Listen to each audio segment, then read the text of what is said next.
Next हम चलते हैं इसकी एग्जांपल्स और डेफिनेशन की तरफ, लेकिन पहले मैं आपको एग्जांपल से समझाऊंगी। सबसे पहले हम एग्जांपल में बात करते हैं कैश की। अब कैश आपका अपना है। जब आपका अपना कैश है तो आपका उसके ऊपर कब्ज़ा होगा, तो वो क्या कहलाएगा आपके लिए? आपका सासाजात, यानी कि आपका एसेट कहलाएगा।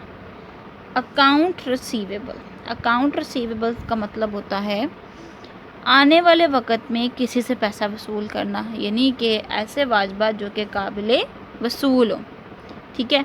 अब आपसे किसी बंदे ने उधार लिया होगा, ठीक है, और वो पैसा आपको आने वाले वक़्त में मिल जाएगा, और जो पैसा आपको आने वाले वक़्त में मिलेगा वो आपके लिए अकाउंट रिसीवेबल कहलाएगा।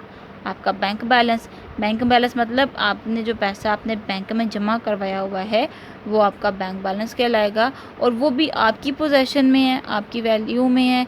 आपसे जितना बैंक बैलेंस किसी का ज़्यादा होगा उतनी उसकी वैल्यू ज़्यादा होगी, तो वो भी एसेट कहलाएगा।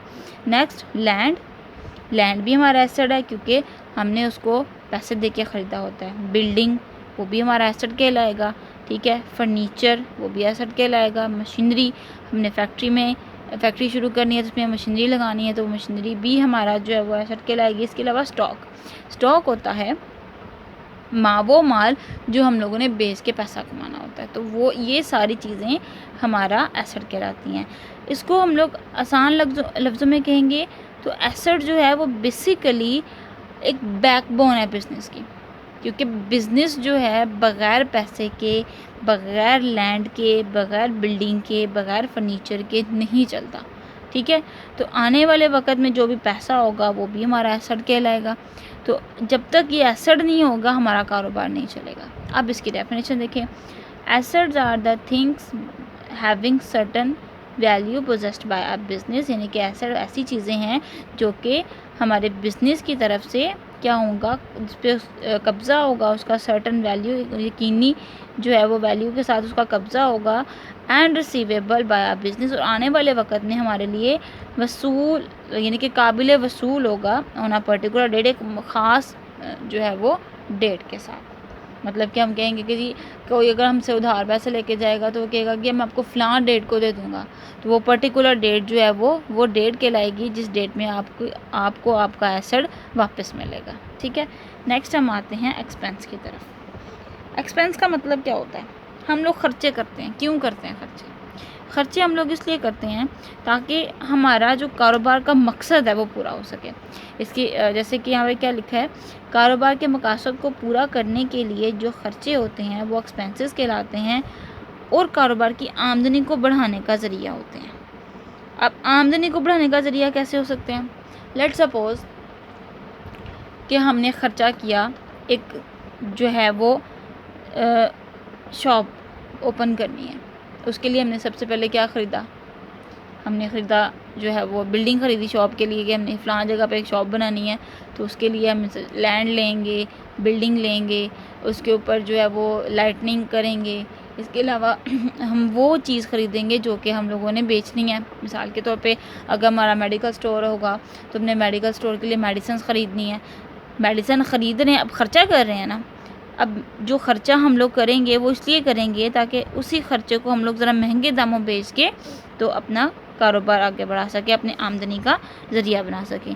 तो इसीलिए इसके साथ मैंने कुछ एग्जांपल्स दिए हैं आपको, वो मैं आपको बताती हूँ। अब कॉलेजेस की एग्जांपल है। कॉलेजेस का मेन मोटिव क्या होता है? उनका मोटिव होता है टू टीच द स्टूडेंट्स, यानी कि स्टूडेंट्स को पढ़ाना। अब स्टूडेंट्स को पढ़ाना कॉलेज वालों का मकसद है। अब जब तक टीचर्स नहीं होंगे उनका मकसद नहीं पूरा होगा। अब ख़र्चा कर रहे हैं ना, क्या कर रहे हैं? टीचर्स को सैलरीज़ दे रहे हैं। टीचर्स को सैलरी देंगे तो उनका कारोबार का मकसद जो है वो पूरा होगा। तो बच्चों को पढ़ाने के लिए टीचर्स चाहिए, और टीचर्स को सैलरी देंगे तो जो सैलरी होगा हमारे पास एक्सपेंस कहलाएगा। नेक्स्ट है एग्जांपल हॉस्पिटल की है।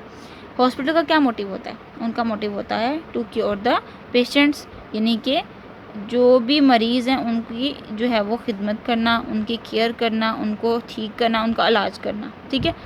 तो उनके लिए हॉस्पिटल में जो है वो डॉक्टर्स होंगे, डॉक्टर्स वगैरह की फ़ी या उनको सैलरी भी देनी पड़ेगी। जब तक डॉक्टर्स नहीं होंगे पेशेंट्स को देखभाल उनकी कौन करेगा? ठीक है। तो डॉक्टर्स होंगे, तो डॉक्टर्स के लिए सैलरी जो फ़ी होगा वो उनके लिए ख़र्चा होगा। नेक्स्ट हम शॉपकीपर की एग्जांपल ले लेते हैं। इसमें क्या बताया गया है शॉपकीपर का काम क्या होता है, उसका मोटिव क्या है, उसका मकसद क्या है कि जो चीज़ें उसने रखी हुई हैं अपने दुकान पे उसको बेचे। अब बेचने के लिए पहले वो चीज़ ख़रीदेगा, परचेज़ करेगा। परचेज़ का मतलब होता है ख़रीदना। वो स्टॉक मतलब कि माल ख़रीदेगा ताकि चीज़ को बेच के पैसा कमा सके। मोटिव तो उसका यही है ना कि चीज़ को बेचना। तो वो मोटिव कैसे पूरा होगा, उसका वो पर्पस, वो मकसद कैसे पूरा होगा जब तक वो चीज़ ख़रीदेगा नहीं। हम आसान एग्जांपल आप लोगों की स्टूडेंट्स की ले लेते हैं। अब स्टूडेंट का मोटिव क्या होता है, टू गेट द स्टडी। अब स्टडी हासिल करने के लिए उसको सबसे पहले तो बुक्स ख़रीदनी पड़ेंगी, किसी जो है वो कॉलेज में एडमिशन लेना पड़ेगा, वहाँ पे टीचर्स होते हैं। अगर हम होम ट्यूशन पढ़ते हैं तो उनको फ़ी देनी होती है, इंडिविजुअल पढ़ें, या अगर हम कॉलेज जाते हैं तो हमें यूनिफॉर्म परचेज़ करना होता है स्कूल के लिए, यानी कि ये सारा कुछ हम लोगों ने करना होता है। अब जब तक हमारा मकसद तो स्टडी करना है, अब स्टडी के लिए हम बुक्स लेंगे, यूनिफॉर्म लेंगे, कॉलेज में फ़ी देंगे, जो है वो डिफरेंट पॉइंट ऑफ व्यू से जो है वो खर्चे करेंगे, ठीक है। तो वो सारा जो है वो किस लिए कर रहे हैं, ताकि हम अपना मोटिव को पूरा कर सकें। तो बेसिकली हम इसको ये कहेंगे कि अखराजात जो हैं वो हमारे कारोबार के मकसद को पूरा करने के लिए होते हैं, और जब तक हम वो ख़र्चा नहीं करते हमारी आमदनी नहीं बढ़ती।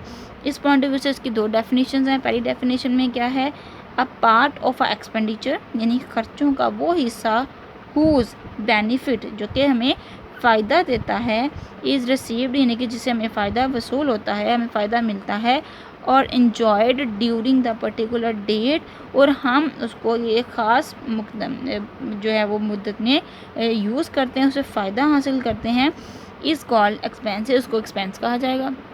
इसकी एक और डेफिनेशन में जो है वो क्या बयान किया गया है कि expense are the cost, expense एक ऐसी कॉस्ट है, एक ऐसी कीमत है फॉर प्रोड्यूसिंग रेवेन्यू, जो कि रेवेन्यू प्रोड्यूस करती है, यानी रेवेन्यू बनाती है। रेवेन्यू का मतलब होगा आमदनी, जो कि आमदनी बनाती है।